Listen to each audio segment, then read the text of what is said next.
দক্ষিণী সিনেমার অন্যতম শক্তিমান অভিনেতা ফাহাদ ফাসিল বিভিন্ন ধাঁচের চরিত্রে নিজেকে সুনিপুণভাবে তুলে ধরার জন্য সুখ্যাতি রয়েছে এ তারকা।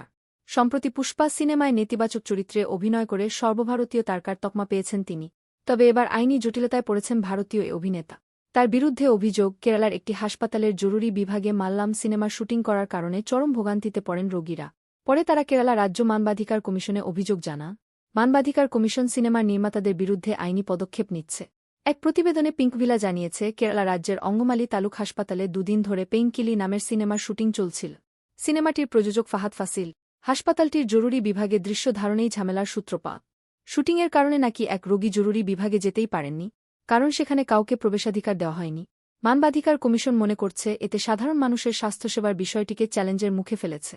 কেরালা রাজ্য মানবাধিকার কমিশনের সদস্য ভি.কে. বীণাকুমারী এর্নাকুলাম জেলা মেডিকেল অফিসার এবং অঙ্গমালি তালুক হাসপাতালের প্রশাসককে 7 দিনের মধ্যে এ নিয়ে রিপোর্ট জমা দেওয়ার নির্দেশ দিয়েছেন। এক বিবৃতিতে কমিশন জানিয়েছে, সিনেমার কলাকুশলীরা হাসপাতালের আলো নিভিয়ে শুটিং করেন, এমনকি জরুরি বিভাগের কক্ষে বিধিনিষেধ আরোপ করা হয়। শুটিং চলাকালীন অভিনেতাসহ প্রায় 500 জন সেখানে উপস্থিত ছিলেন, যা নিয়ে চরম ভোগান্তিতে পড়েন হাসপাতালে চিকিৎসা নিতে আসা রোগীরা।